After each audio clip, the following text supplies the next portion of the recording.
In this week's Torah portion, we learn about the implications of our actions in this world on the world. Shalom, my friends. This is the Akiva Gersh with Israel in 5, where we give you everything Israel in 5 minutes. Please like and subscribe. And if you have any questions, want to keep the conversation going, please do so below in the comments. This week's Torah portion is called Bechukotai. It is the last Torah reading of the book Vayikra, Leviticus, the third book of the 5 books of Moses, the Torah, the Hebrew Bible. Next week, we'll be starting a new book, Bamidbar, the book of Numbers.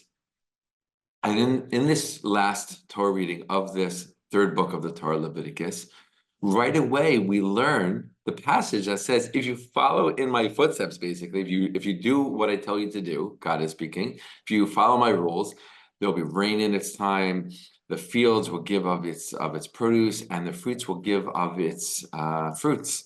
And then it goes on to add a few more blessings that will come out, physical blessings from the world, from nature, from the land, as a result of us following the ways of God. Now, it's an interesting thing. Because I do this, that impacts the world. And if I don't do that, then it impacts it in a different way. The rains come in the best time if I do what I'm supposed to do. But if I don't, God forbid, then the rains won't come in the right time. How do my actions, how do even all of our actions collectively affect the patterns of rain and how much produce the fields give and how much fruit the trees give? How is that possible? Well, the Torah is telling us it is possible, right? There's a deeper level, there's a deeper dimension of this world that we can't necessarily see with our own eyes, but the Torah is telling us that this is the true part of the world and that we should believe in it. Right? Just this past week, we had a very special holiday in the Jewish tradition called Lag BaOmer. Technically, it's the anniversary of the death of a very, very well-known rabbi, Rabbi Shimon Bar Yochai, 1800 years ago or so. But more importantly, and connected to that, he was the main teacher of the Jewish mystical tradition. His teachings that were written down by his students all those years ago became the foundation for what we call Kabbalah today, Jewish mysticism, the deeper spiritual ideas of the Jewish tradition.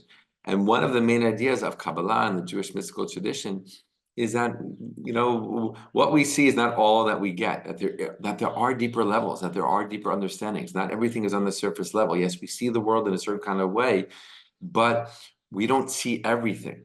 And the Torah portion is really alluding to that.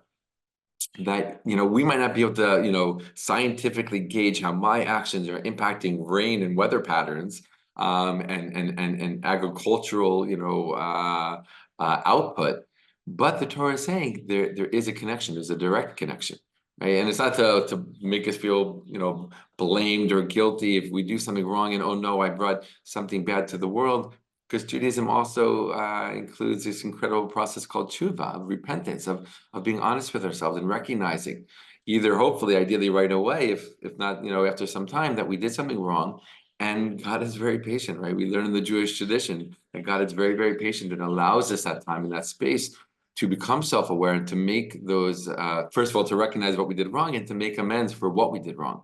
Right. So it's not like, we do something wrong and boom, the rain stops. It's not as direct as that. But there is this general idea that, yeah, what I do in the world actually does have an impact. Right. And it impacts, not only me, but really, not only the people around me, but really the whole world. It's a really powerful thing. It could be empowering as well to say, wow, me doing good isn't just, affecting my little world around me. It actually can make the world a better place, which inevitably really ties into Judaism's largest goal, which is Tikkun Olam, which is really fixing the world, healing the world, right? And yes, there are more, there are ways that seem more direct in terms of fixing the world, feeding the hungry, getting clothes to those who need it, whatever it might be like that. Those are amazing and important ways of helping the world.